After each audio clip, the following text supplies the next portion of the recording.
محبت کا مطلب واقعی صرف پھول، چاکلیٹ اور مہنگے تحفے ہیں، یا اس کے پیچھے کوئی گہرا مطلب بھی چھپا ہوا ہے؟ آج کے اس سفر میں ہم 4 اہم پڑاؤ سے گزریں گے۔ سب سے پہلے دیکھیں گے کہ محبت ایک دن سے کہیں زیادہ کیسے ہے، پھر ہم احساسات اور مضبوط بنیادوں کے فرق کو سمجھیں گے۔ اس کے بعد حلال محبت میں جو تحفظ ہے اس پر بات کریں گے، اور آخر میں محبت کی سب سے عظیم شکل کو دریافت کریں گے۔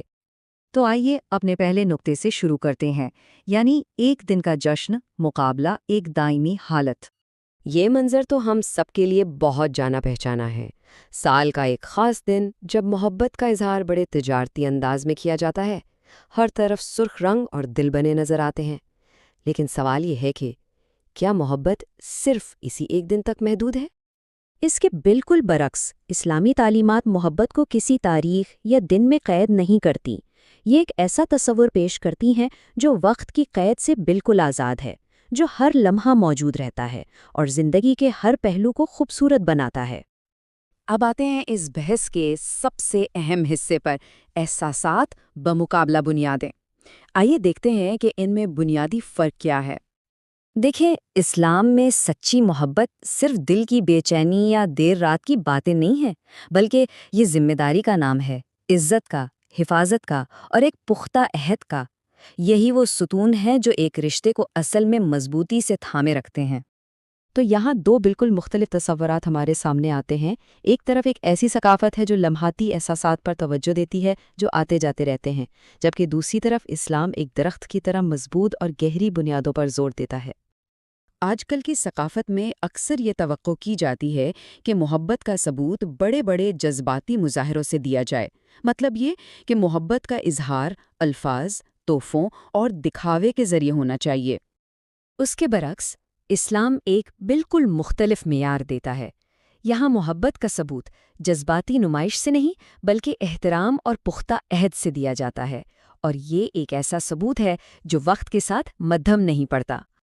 اور یہ ایک بہت گہری حقیقت ہے۔ انسانی احساسات تو لہروں کی طرح ہوتے ہیں، کبھی اوپر کبھی نیچے، لیکن جو رشتے مضبوط بنیادوں جیسے عزت اور عہد پر قائم ہوں، وہ ہر طوفان کا مقابلہ کر جاتے ہیں۔ آئیے اب ذرا یہ دیکھتے ہیں کہ محبت کا یہ اسلامی تصور عملی طور پر دل اور جذبات کو کیسے تحفظ فراہم کرتا ہے۔ تو یہ حلال محبت کیا ہے؟ سیدھی سی بات ہے، یہ وہ رشتہ ہے جسے نکاح کے ذریعے تحفظ دیا گیا ہو۔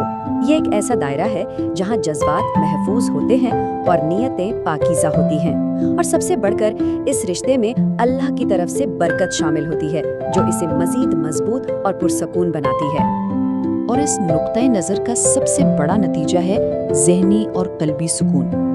عارضی اور غیر محفوظ رشتوں میں اکثر بے چینی اور خوف پایا جاتا ہے، جبکہ ایک حلال رشتہ اطمینان اور تحفظ کا احساس دیتا ہے۔ تو حلال محبت کے ثمرات کیا ہیں؟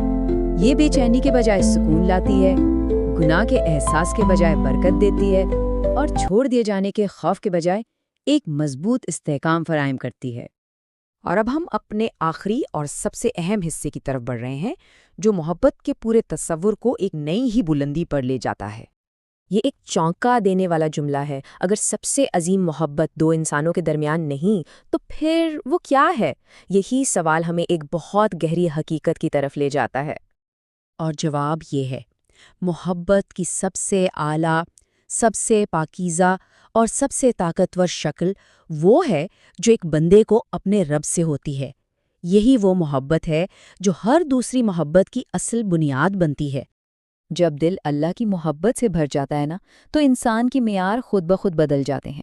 پھر وہ ایسے رشتوں کی تلاش میں نہیں رہتا جو اسے اپنے خالق سے غافل کر دیں، بلکہ وہ ایک ایسے ساتھی کی تلاش کرتا ہے جو اسے اللہ کے اور قریب لے جائے۔